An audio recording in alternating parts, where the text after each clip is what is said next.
और अब मैं आपको ले चलती हूँ हमारे अगले सेशन की ओर।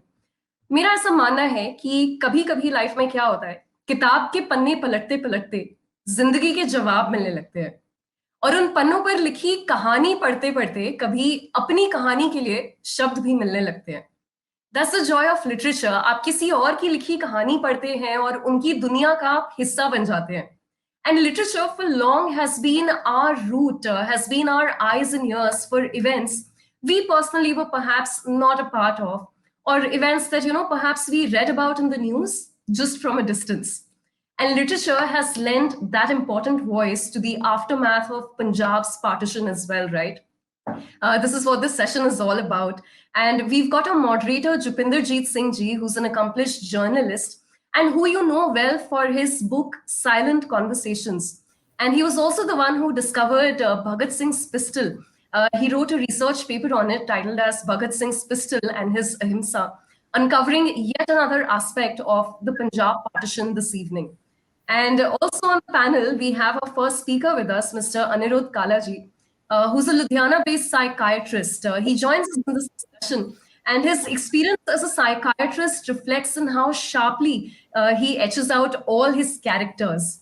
The Unsafe Asylum, Stories of Partition and Madness. This is his first book, and his inputs are sure going to make for a great conversation this evening. And also, it is my pleasure to make you meet Manreet Sodhi Someshwar ji, who's the best-selling author of 6 books, including the award-winning book, The Radiance of a Thousand Suns.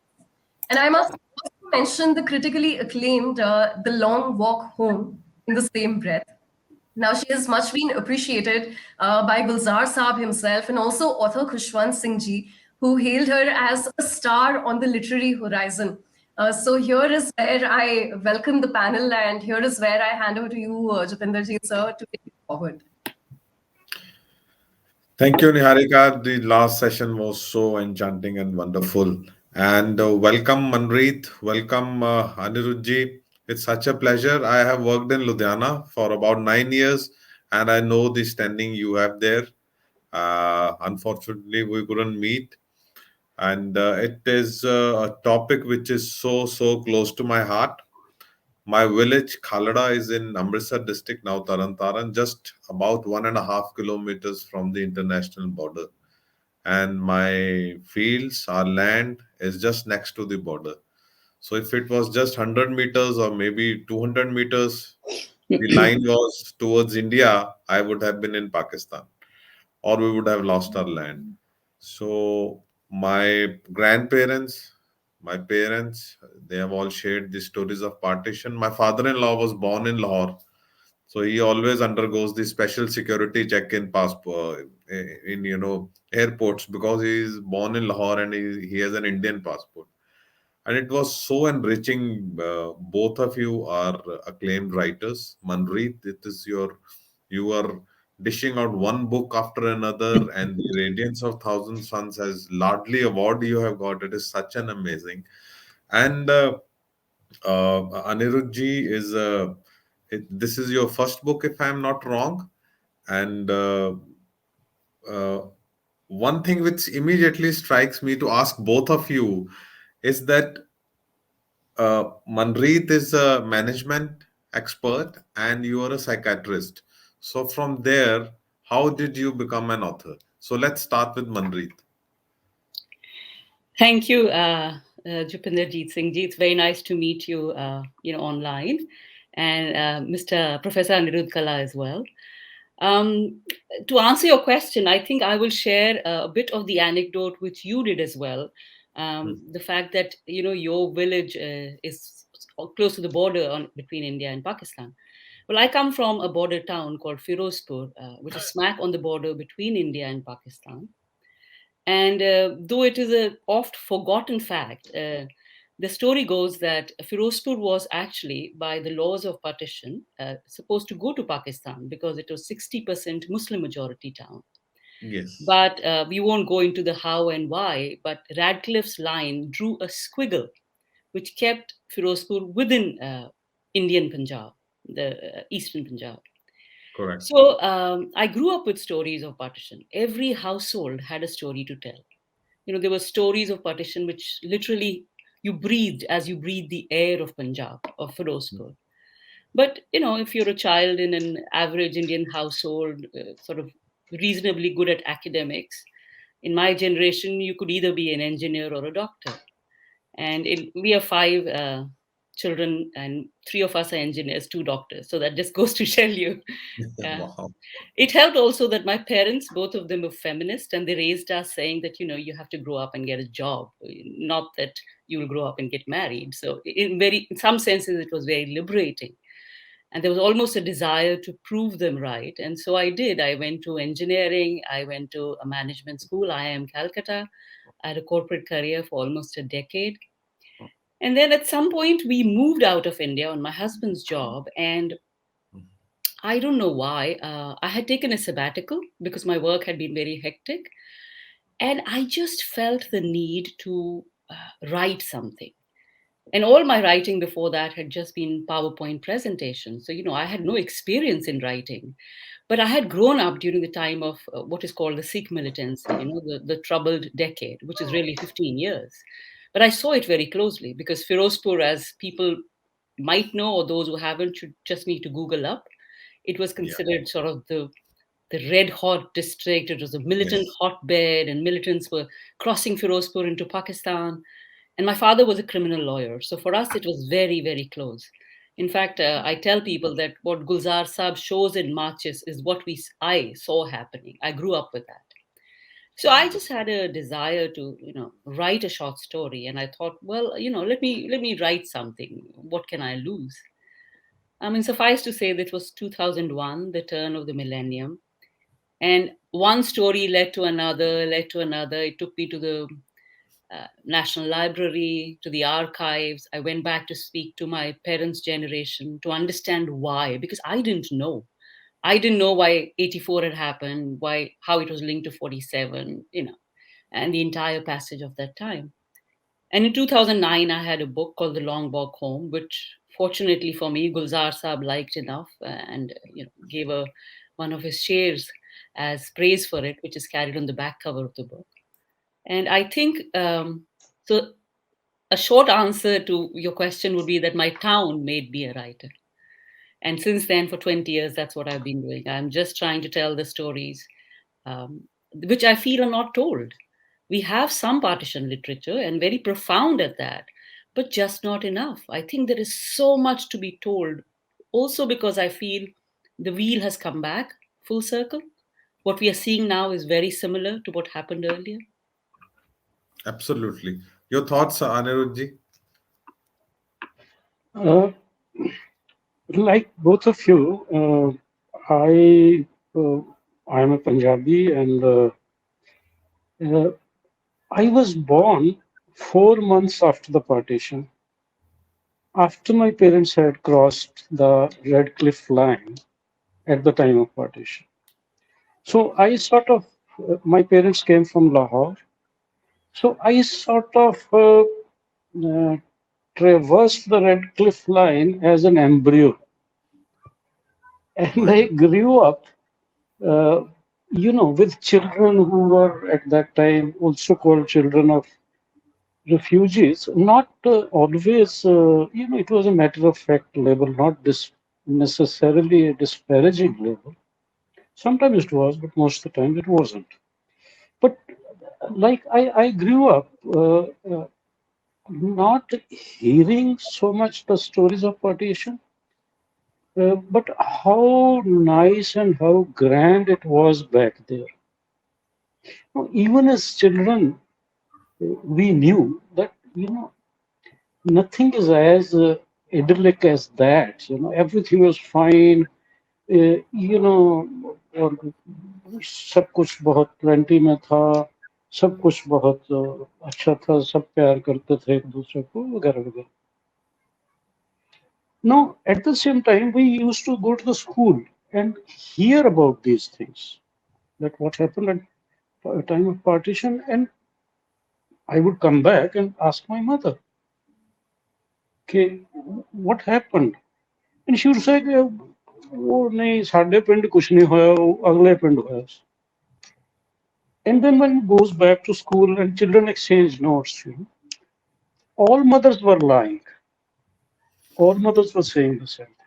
साढ़े पिंड कुछ नहीं हुआ, वो दूसरे पिंड हुआ. So this was later that when we grew up, we realized what was happening. And they will not even talk among the relatives who themselves were refugees.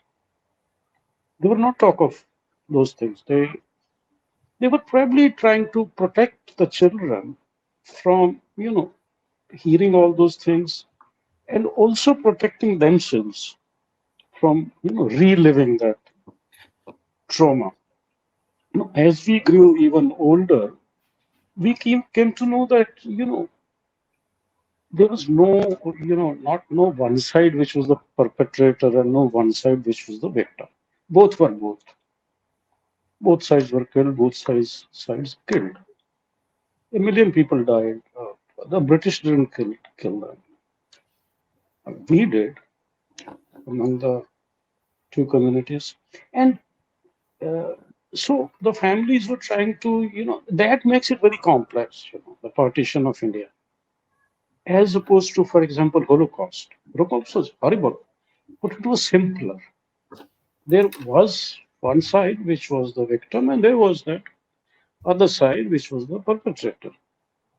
And as a psychiatrist, it is easy to ascribe trauma to one side and guilt to the other side. Here, both sides carried both the things, and they're carrying it till today. Now, when I became a psychiatrist, as a young psychiatrist, at that time, there were some cases coming like that, who there were people who had shifted from that place, Multan, Lahore, Sialkot, Rawalpindi, and they carried those symptoms. The problem was that at that time, just post-partition, there were hardly any psychiatrists in Punjab. Psychiatry was basically mental hospital based. And Punjab didn't have a mental hospital, not even one. Patients were many years later, actually 3.5 years later, in Hindu and Sikh patients who were in the mental hospital in Lahore, which was the only mental hospital in Punjab, they were brought from there to, meanwhile, Amritsar had, sort of fabricated a place which they called as a mental hospital, which is not a mental hospital, Amritsar. And many patients were sent from this side, the Muslim ones. It was a very massive thing to do. Anyway, that is a whole different story. But as a psychiatrist, this fascinated one. And this was one aspect of partition which is often not talked about. We forgot about the mental patients. We remember 3.5 years later that, armies were divided, the administrators were divided, the assets were divided, and they were asked, the people were asked, Aapne Pakistan jana hai, Hindustan jana hai? Mental patients were not asked because it was presumed that somebody who belonged to that place and just because he was Hindu, he was brought here against his wishes. Yeah, against his wishes because nobody asked him the wishes. So anyway, so this was another thing which, as a young psychiatrist, one felt very intrigued about. And then some years later, I had occasion to go to Pakistan and meet colleagues, and we sort of formed an association of mental health professionals of that Punjab and this Punjab, and we called it Indo-Pak Punjab Psychiatric Society. And we used to go there, and they used to come here. It went on for several years, and that time, fortunately, visas were easier. And then, there's a very interesting. I had a patient who had shifted from Rawalpindi. When I saw her in the 70s, she was a 38 years old person who used to hallucinate and see Muslim men, but very small, tiny Muslim men, Lilliputian Muslim men, climbing through the ventilators and coming down and shouting Allahu Akbar and trying to kill her with tiny swords. And she used to get very scared. And during one such episode, she committed suicide. Now, when we went there in one of the conferences in Lahore, you know how Pakistanis are as far as the hospitality is concerned. They go, all the way. And on the last day of the conference, the ladies took us for a shopping trip. And here we were in a fabric cloth shop, and uh, we had one elderly Sikh psychiatrist with us who was member of our delegation. And then suddenly a young girl comes from outside and looks around, saw that elderly Sadachi, goes to her, catches her by collar, and says that you're the one who was in my room that day. She's a young girl. She was a first year university girl. And you're the one who has been scaring me. And what are you, Sardarjis, doing now in Pakistan? Aren't you done with the killings and the raping us? And then suddenly, there was a flustered mother following her who was parking her car and apologized and said that she actually is on treatment and but she has not been taking the medicine and so on and so forth. And that tells you, how intergenerational trauma happens and how mirror imaging of symptoms happen. Now, all of that, this is not pure psychiatry. There was a need to put it down somewhere. Like like Manreet said, that all that she wrote was PowerPoint presentations. That's what I had been doing, writing papers for the journals and presenting them in the conferences and so on. But this couldn't be done there. So this needed writing of a usual type. And I also believe that this conversation must go on. People It saying, has "Oh, to to. bahut ho gaya." Yeah, You yeah. know, And I so think this is the best time because uh, yes, we're we're in the 75th year of the partition, the Holocaust, as she said. So let me exactly. come back to the titles of the book, and then you can continue your Yes, the yes, background of it. And you have titled your book "The Mental Asylum," which reminds me of Sadat Hasan Manto's that famous story "Toba Taking," and he yes. also talks about that how the mental patients were left, uh, they were totally unnoticed, and through that, one patient's story, he so let me you gather your thoughts on this, and let me ask Manreet that she is bringing out a trilogy titled Lahore. And so, what is the significance of the title? And what I gather is that it's a story which will go through various generations. And are there some fictional characters also to help you narrate your story? Thank you. Yeah, so in case people haven't seen it, I have a copy here. It's called Lahore, which is book one of the Partition trilogy. And indeed, books two and three, we're carrying the covers behind, which is Hyderabad and Kashmir.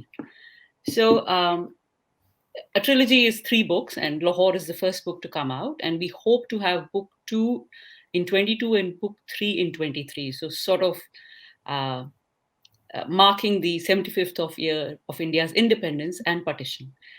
Now, the way the novel is structured is that there are two threads in each of the three books. One is the political thread, which is the Delhi thread, which has as the protagonists Jawaharlal Nehru, Vallabhbhai Patel, and Dicky Mountbatten, who was the last viceroy, British viceroy. And then I move the thread to the Aam Aadmi and Aurat in the respective places. So in Lahore, it is in Lahore. In Hyderabad, it is in Hyderabad. In Kashmir, it will be in Kashmir. And Lahore is set in the 9 months leading up to the independence and partition of India. So it really starts with when Dicky Mountbatten, the viceroy, arrives in India in February of 1947 and continues up to September of 47. Now, the reason that the other two books are Hyderabad and Kashmir is because, again, a lot of people are unaware that when India got independence, the map of India that we see now is not the map of India that the British were leaving us with. That map had to be created because there were something called the princely states, which were 565 in number. And each of them had the option that they could join India or Pakistan, or choose to remain independent. So, really, there was a lot of work which had to be done to get these princely states integrated into India. So, for instance, if one wanted to go from Ahmedabad to Baroda, the car or whatever vehicle you're in or your bus would have to go through so many border checkpoints because you would be crossing those princely states. So, just imagine what India would have looked like. And at the time of independence, there were three princely states which were still to be integrated into India. Two of them were Hyderabad and Kashmir, and the third was Jodhpur, which got very quickly assimilated. But both Hyderabad and Kashmir, to me, are problems that we are either aware of or seem to think that we know a lot about. For instance, people have forgotten that Hyderabad actually got integrated into India exactly a year later, in September of 1948. So there was a lot of drama happening in Hyderabad because Hyderabad was the opposite of Kashmir. It was Hindu majority with a Muslim Nawab at the head, the Nizam of Hyderabad, who was the richest man in the world. Hyderabad also had, and Hyderabad was not Hyderabad, the city we know now. It was a princely state which had large parts of what is currently Tamil Nadu and Karnataka. So those formed part of Hyderabad.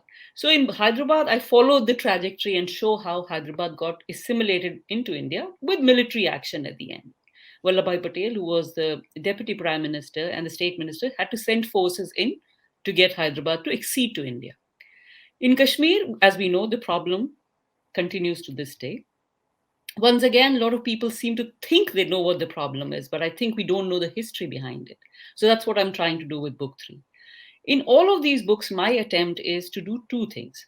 One is to put the political leaders and the common people on the same stage so that we can see how decisions were being taken and how they were impacting the common person on the ground. What I'm also trying to do is to show that women's stories, women are just written out of history. It's almost assumed that men did all the work.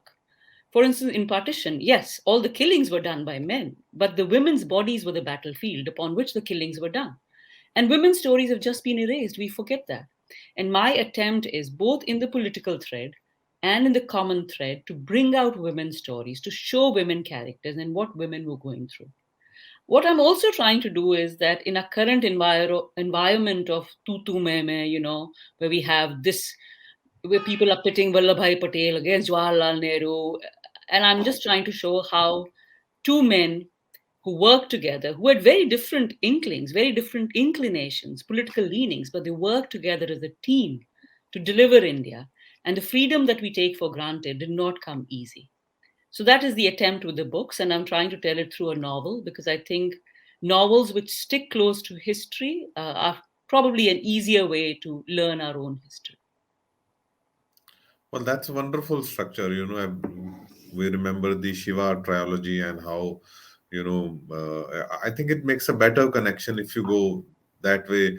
Plain narration of history is always maybe an easier task for the writer, but it becomes little tough for the reader. And the way you have chosen, it's quite challenging, to keep full control over the characters, the settings, and everything. And Anirudhji, your book title is The Mental Asylum, and we got some idea behind it. So, and you were elaborating on your stories and some of the really heartrending stories. Like I claim to to have read some, stories on partition, and I have met some victims also. But like your experience in Pakistan, people still holding each other's, throat is something I had not heard earlier. So please tell us the story behind the title. And The, yeah, please.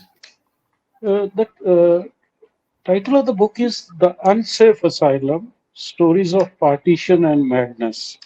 It was Yeah, published yes. in 2018 by Speaking Tiger. And these are interconnected stories. Uh, they're loosely interconnected stories, but it's something between a novel and a collection of short stories. The there are some characters which remain till the end, and others keep changing. So the story starts in the mental hospital Lahore in the year 1947 in July, uh, when the when there was this order had come that the Hindu and Sikh patients will be transferred to India after partition, which was just a month away, and the Muslim patients who were in Indian mental hospitals, they would be brought to Pakistan. And the characters are a psychiatrist a Muslim psychiatrist who's a very religious person. He's not a full-fledged psychiatrist because we had very few of those in those days. He has a diploma, and because he's not very senior, he's posted on night duties. And he has been asked by the superintendent to prepare a list of Hindu and Sikh patients who are uh, in mental hospital Lahore at that time, for a future, you know, transportation to India during the exchange of patients, which is being thought about by the government. That's the file note read. Uh, Now this fellow starts wondering that what is new in this.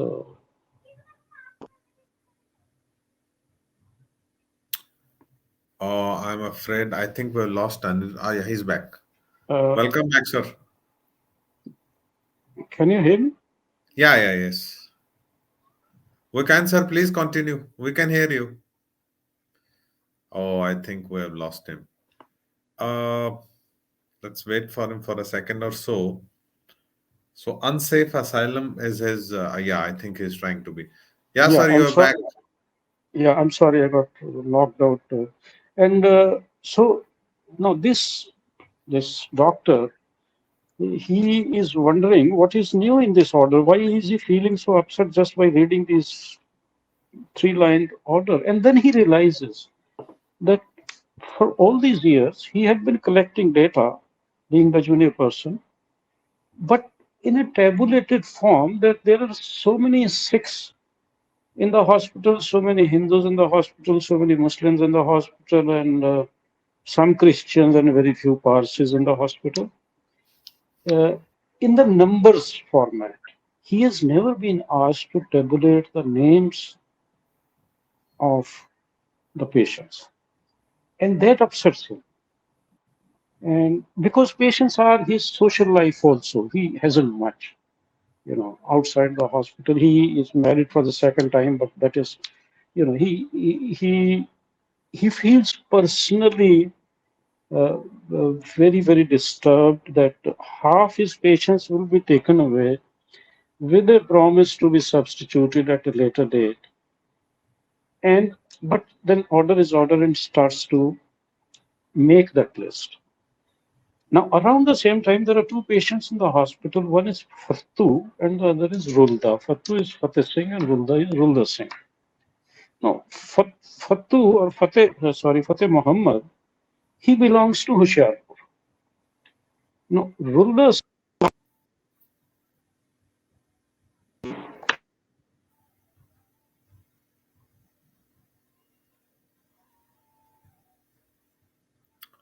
I'm afraid I think he has some loose cable.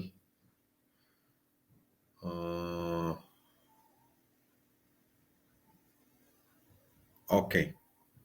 So, Manreet ji, I was wondering that you. I Okay. see.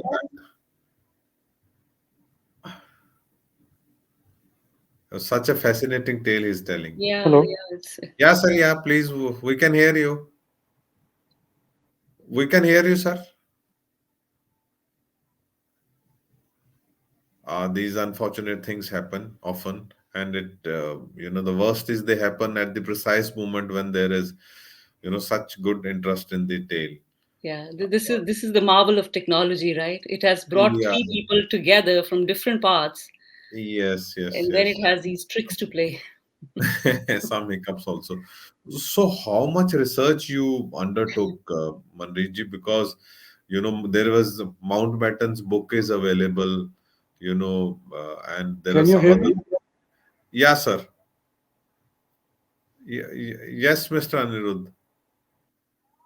I think he can. So Manreet, let's continue with it. How much research was there, and do you also have to visit Lahore and other places? You talked about the National Archives, the National Library, and Yeah, Mountbatten has done, you know, uh, done a very elaborate book on days before partition and what happened yeah, that. yeah. So, Yeah, please. so history and historical research has been very important to. I think we should finish with Professor Kala's tale first, and then. And so that's how it goes. And these are the patients. I'd like to just read one page out of that situation where these are two patients. One is Muslim, one is Hindu. The Hindu one belongs to Pakistan actually, and the Pakistan one actually belongs to what is going to be in India. Uh, So and maybe just couple of paras, sir. We have got about 10 minutes left. okay, Some yeah, maybe okay, just a para or something. okay. So the Rulda and Fatu. Rulda wanted to know, have the outsiders gone mad? Fatu chuckled. Yes, they have. You really think so? Rulda's amusement and interest was clear. We are at least predictable, said Fatu condescendingly. Not always. Rulda was a fair man. Well, we are predictably unpredictable. Outsiders are unpredictably unpredictable. That makes us more predictable. They should be inside and us outside. But there are so many. All of them cannot fit in here. Runda objected to the logistics of it. So many people cannot be mad. Why? Fatu wanted to know. Squatting a mosquito on his arm. The majority has to be sane. Runda did not sound fully convinced himself. Why? Fatu persisted monotonously. Because if most people were insane, the world would come crashing down. Maybe it is crashing down as we speak, Fatu observed. So it goes on like that. Yeah. So meanwhile, I'd asked Manreet ji how much research she had to undertake for this trilogy. Did she travel to Lahore? And she spoke about visiting National Library. So please, Manreet ji, Yes, let us thank be. you. We'll have to be quick if we need to. If we, Sure, do sure. all our questions. Yeah, no, I would love to go to Lahore, but I haven't been able to go to Lahore. As I said, it is literally across the border. Every visit we make to India, to Firozpur, we go to the border because that's what my daughters has seen growing up, and the Pakistanis are across there. But yes, as I said, since I started my writing career with trying to understand why what had happened, why 84, why the militancy, and all the way back. I've been researching this period for 2 decades now, and I have researched it in all the places that I have stayed in. Fortunately for me, Singapore, Hong Kong, and New York have excellent library networks, and they have the books that I require. Are sometimes there is just one copy which is available in the entire archive. Because people like Jawaharlal Nehru were very erudite and wrote very well. There is a lot of stuff written on Dicky Mountbatten as well. But Vallabhai Patel, who was also very erudite, he was a barrister at law trained in the UK. But Vallabhai was more of an orator. He was not a writer. So getting information on him was difficult comparatively. But if you stick with a task long enough, and I'm very diligent with the research that I do, because my attempt, as I said, is that when young people pick up my books, they should actually feel that they are learning history from it. So I will just leave. There's a term called critical scaffolding, which is developed by um, an academic out of the US. And it's a term which basically means that you do a lot of rigorous research and then build your novelization, your imagination on top of that. And that's the research approach that I take to writing. Well, but that's an excellent term. So, Anirudhji, you met a lot of victims. You said earlier, and so which was one victim who like really shook your heart? See, there was this woman that I told you about who committed suicide. And she had two daughters. And when the mother died, one of the doctors, picked up exactly the same symptom, like a family heirloom. And she started saying the same thing. She started seeing the same visual hallucinations. And she was treated, and then several years later, she became all right. The other sister, who was the younger one but more responsible, and she was the one who was looking after this sister and before that, their mother. And several years later, she, the responsible one, she barged into my office. This is part in one of the stories. And her chunni was trailing and her hair was, uh, disarranged, and which was very unusual for her. She was a very composed and type of girl. And she started shouting at me. And she said that my mother was fine. You gave her medicines unnecessarily. You made her mad. That's why she committed suicide. And I said, how do you know? She says, because those Muslim men are real. I saw them last night. They were coming down the ventilators, small little people. They exist. And that was shattering. That is shattering to a psychiatrist. Well, she was the only one looking after her other sister, and before that, the mother. And she sort of, carried it forward. This is really shocking, yeah, and it's such a unique tale. So while it's my question to both of you, when you were writing, and I'll ask Manreet ji to please answer first. When you were writing, was it so disturbing or was it cathartic? I think it is both. It is disturbing because, even in the research, I come across so many of these stories. All my characters are based, even in the ordinary thread, are based on stories I have either read or people that I have met and shared stories with me. Of course, it is not a one on one, because what I do when I'm creating a character is take many composites and put it in one person, because a novel has to be more dramatic. But so when I'm writing, then once all the research is done and I sit down and write, I have to dredge all of it out, right? And the only way a novel gets written is that all those characters become a part of you, so you literally sort of bringing them out of you every day. And last year during the pandemic, for instance, we were all locked down at home together in the city. My husband was working from one room, my daughter was working from another room. And at lunch, at least my daughter and I would try and meet and sit down for lunch together. And she could tell by my face that it was not going well. And at a point, she asked me, does it ever change? Is it ever going to start going well? And I told her, when I finish with the novel is when I think it's gone well. But so, yes, the writing of it is very, very tough. But I think it helps to have support, to have a loving family, a bare minimum support, and to be able to, at the end of the day, thank Vaheguru and say, at least, you have the ability to tell these stories to other people. Yeah, that's a gift, yes. Anirudh ji, is it cathartic for you? It is like Manreet said. It is both. It is it is upsetting and it is cathartic also. But being a psychiatrist helps to a little bit, because one is trained to be little bit detached from the. But these are the characters that you created yourselves. So that doesn't always apply there, because they are closer to you than the patients. But they are not patients. And the thoughts that they are thinking, you are the ones who put them there. The bad ones as well as the good ones. But yes, it is a mixed thing. But at the end of it is cathartic at that time. While when the process is on, it is both cathartic and upsetting. Sometimes very upsetting.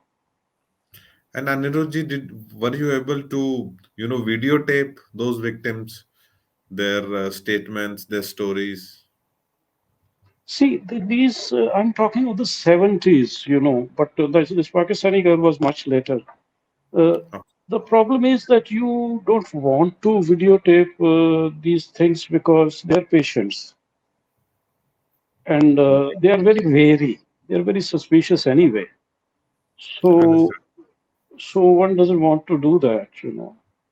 The proper procedure is but that is when you are doing a research, not when you are doing fiction. You are not doing research. You're writing Yes, something I which understand. is not really psychiatry. So, So it Manreet wouldn't be justified to do that. yeah. Manreet and Anirudh, there have been so many attempts to bring India and Pakistan together, and there is a partition museum there also. And do you think that both countries can collaborate, can do something to apply some balm on the wounds? Maybe there must be still some families whose whereabouts were not known. Is it possible, or is it too late now, See, it Manreet? is, sorry. Yeah, no, please, please. No, let Professor Kala. Yeah, Anirudh, please continue. It is not difficult at all. Why is it impossible? All that they have to do is to let people come and go. How difficult is that? That is all Exactly. that is required. I mean, nobody is telling them, you give Kashmir or you don't ask about Kashmir or all that they need to do is this. Yeah. And the strange the thing that people outside Punjab don't understand is that what is this fascination for Lahore and what is this Pakistani thing about the hospitality that you keep talking about? They don't realize that this is more like an unrequited relationship because all of these think that you can't go there, you can't talk to them, you can't meet them, and they can't come. And many of them are families, half there, half there. And It's your not thoughts, difficult. Manreet? Yeah, I agree with Professor Kala. We have to remember that Europe, for instance, had some of the worst wars, the European nations, if we look at history. And now we have the Eurozone, where all these countries of Europe have come together, for their own benefit. And in Punjab, except for that 47 and all that has happened, as Professor Kala said, just open the borders, let people meet each other. it I think it is in the interest of certain segments of in power to keep people away from each other, because when you keep people away is when it becomes the other. Whereas I grew up in Firozpur, and from my father's generation, and my Tayaji studied in Lahore, and till his dying day he used to get letters from his friends in Lahore. It was never the other. It was a brother on the other side or the sister on the other side. So yes, just open the borders, let people meet. I mean, we have the same culture. Bulla is the same, whether he's on this side or that side. Whether Rabi Shergill sings Bulla or um, um, you know uh, Abida Parveen is singing on the other side. We have a common language, a common heritage, the Punjabiyat. And for instance, Maja House does such a great attempt at forging these links across. So yes, open the borders, let people talk. And how much was partition responsible for later problems like terrorism in India, Kashmir problem? We still have some idea. It's unsolved issues. With both the countries.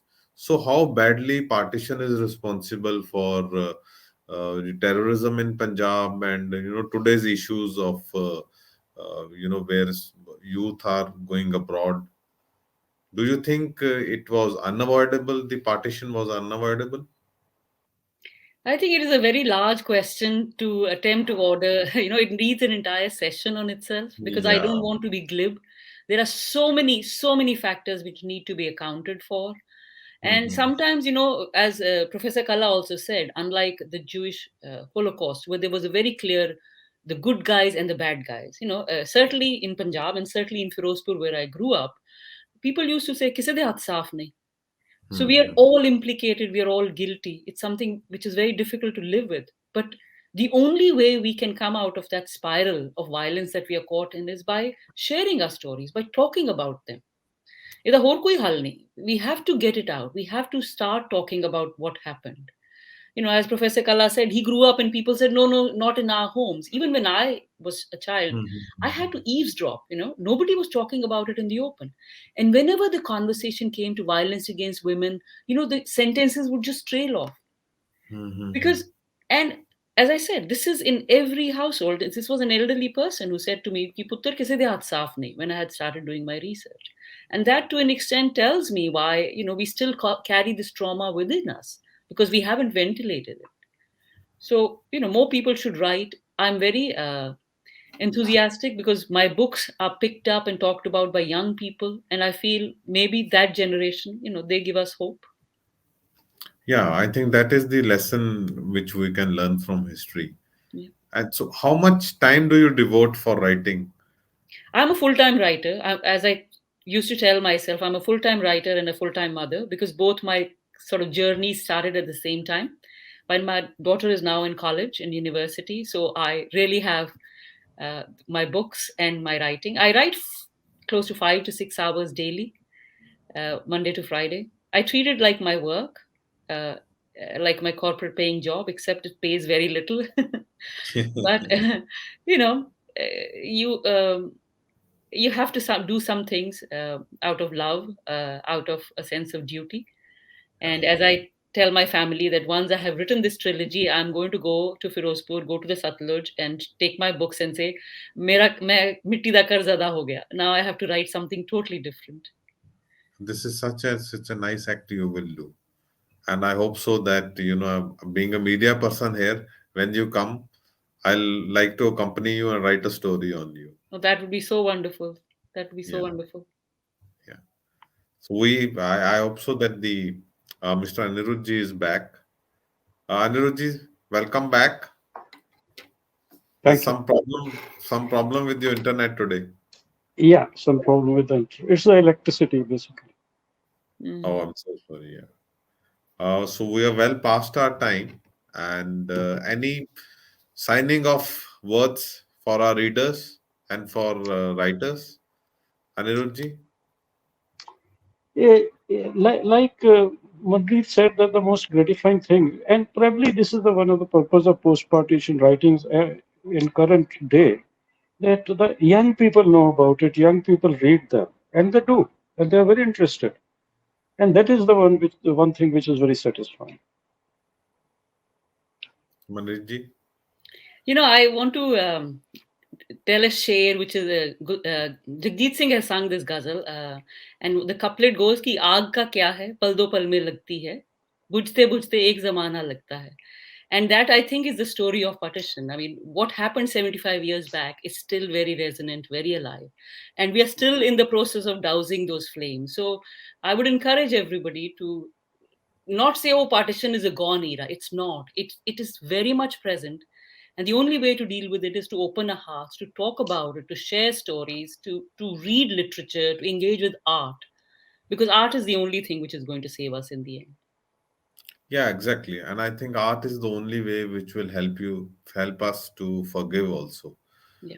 Because I think that is the only balm, from your conversation I can take, that we will have to express it and forgive it. Because Manreet ji, Anirudh ji, you said very rightly that everyone was responsible, and yet no one was responsible.